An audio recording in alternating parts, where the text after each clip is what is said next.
Lycée moderne de Mans, un des centres de composition du concours exceptionnel de recrutement des enseignants contractuels du préscolaire et du primaire dans le cadre du programme social du gouvernement. Il est 10h30 ce dimanche 28 avril 2019. C'était abordable. C'était abordable en tout cas.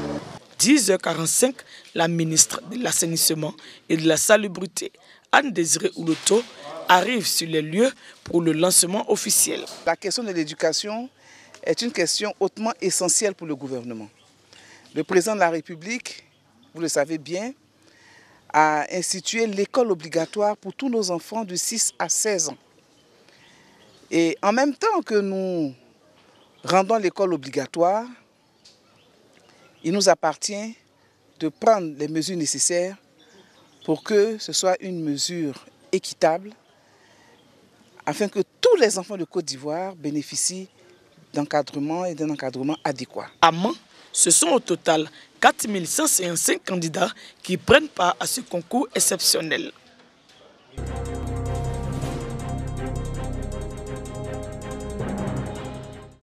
Esplanade de la mairie de Fouran, sous-préfecture de Katoula. Les populations de la localité et celles de Timbé se sont retrouvées heureuses du changement qui va s'opérer dans leur vie. Nous sommes à la cérémonie de présentation et d'installation de la première inspection préscolaire et scolaire dirigée par Nguessan Yao Sévérin. Tous les responsables administratifs, les associations et les cadres étaient présents. Les enfants chez nous ici représentaient la main-d'œuvre dans les champs, si bien que nos parents rechignaient à envoyer les enfants à l'école. Aujourd'hui, les données ont changé et nous nous efforçons de faire comprendre que l'avenir de tous citoyens passe par l'école. Le nouvel inspecteur Nguessan Yao a trouvé opportun de présenter sa circonscription aux populations.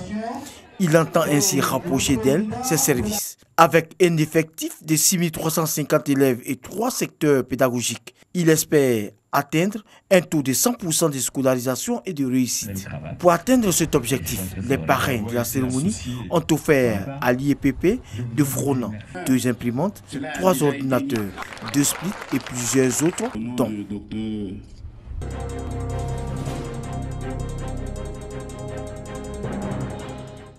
Raviard et Molonoublé, 2 chefs-lieux de sous-préfecture dans le département de Didiéville, région du Bélier. Le premier compte 10 villages et le second 36. Au total, 46 villages d'accès pas toujours facile, que le sous-préfet de Raviard, assurant pour l'heure l'intérim de son collègue de Molonoublé, a sillonné. Au nombre de ceux-ci, Gualessou, un village de cette sous-préfecture. Au foyer du village, une rencontre sur fond d'information, de sensibilisation et de formation entre le sous-préfet et les membres du comité villageois de gestion foncière. Sujet principal à l'ordre du jour, la délimitation des territoires des villages. Les parents ont été invités donc à s'asseoir, à discuter et trouver ensemble des limites officielles et consensuelles sur les territoires. Ce projet qui est étatique, très important pour l'État dans le cadre donc de la sécurisation du foncier rural. La délimitation des territoires des villages est un projet initié dans le cadre du programme d'appui au foncier rural, PAFR, piloté par l'agence foncière rurale à Fort.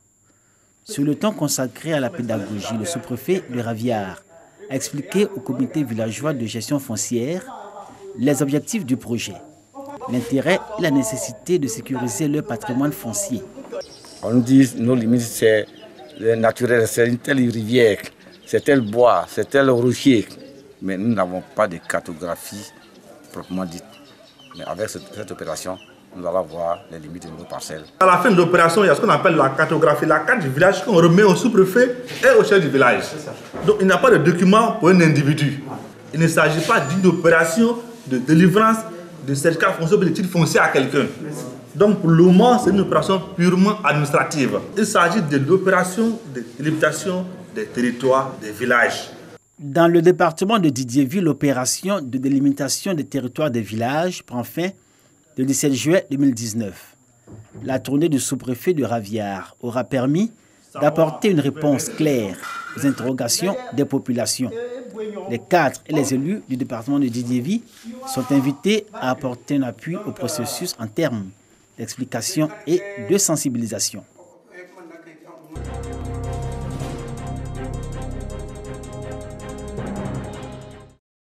Le 28 novembre dernier, à l'université Alassane Ouattara de Bouaké, un conflit avait opposé les étudiants aux gardes pénitentiaires.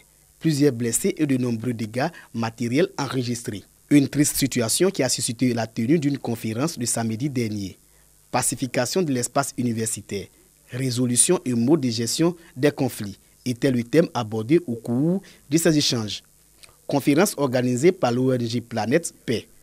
Dans son exposé, le conférencier a instruit les étudiants à avoir une maîtrise de soi face aux différents conflits dans les cités universitaires.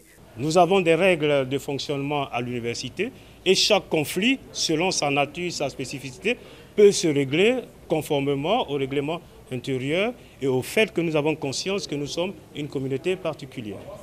Cette rencontre a également permis aux participants de découvrir les ressources intérieures, le choix, l'espoir, la force intérieure et la possibilité de trouver une paix personnelle afin de les aider à amener les autres étudiants à cultiver les valeurs de paix. Quand surviennent les conflits, savoir comment aborder ces conflits et non avoir recours toujours à la violence. Alors il faut mettre dans la conscience collective que c'est vraiment un bien utile d'être en paix. Créée le 4 mars 2007, l'ONG Paix Planète est une organisation non gouvernementale qui a pour but d'aider à la promotion, à l'entretien et au maintien de la paix partout dans le monde.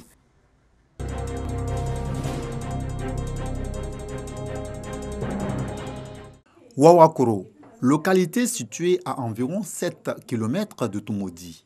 Ici, les populations rencontrent des difficultés dans leur quotidien. Cette localité souffre d'un manque d'infrastructures socio-économiques, scolaires et sanitaires. Équipée par le réseau des chambres des experts européens, département Afrique de l'Ouest, RCDAO, l'infrastructure sanitaire vient d'être inaugurée. S'il y avait des cas graves comme des morsures de serpents ou quoi que ce soit, autre maladie très grave, vraiment ça nous gênait, ça nous travaillait l'esprit parce que là, on n'avait pas les moyens et des gens arrivaient à mourir. Il faut dire que les dames qui étaient arrivées à terme avaient beaucoup de difficultés et chaque fois que nous venions, parmi nous ceux qui avaient leur véhicule, nuitamment 2 h du matin, les prenaient pour les envoyer à l'hôpital. Pour les donateurs, cette action est une contribution au bien-être des populations. Le RCDAO, sa mission première, c'est aider les populations défavorisées, notamment en construisant des centres de santé, des écoles, équipées des centres de santé, addiction à l'eau potable, électrification villageoise et surtout, on vient d'ajouter l'autonomisation de la femme. Heureuses, les populations traduisent leur gratitude aux donateurs. Ce centre de santé leur permettra de lutter contre la mortalité infantile et éviter les déplacements hors de la localité pour bénéficier de soins. La remise de dons par le RCDAO aux chefs de village, aux femmes et aux nouveau-nés, autre temps fort de cette cérémonie d'inauguration du centre de santé de Wawakoro dans la sous-préfecture de Tumodi.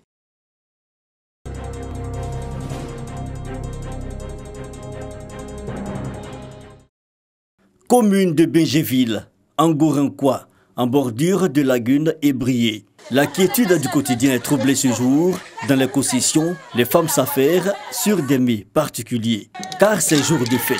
Ici, les autochtones, ce sont les acquis. Ils accueillent aujourd'hui et célèbrent leur nouveau chef, Nana Boka Kofi Pascal, lieutenant de police à la retraite. Le chef, avec le soutien des communautés acquises d'Abidjan, reçoit ses attributs en présence des autorités administratives de Bingéville. Vous êtes le prolongement de l'administration au village. Ceci étant, vous devez prôner des actions de développement.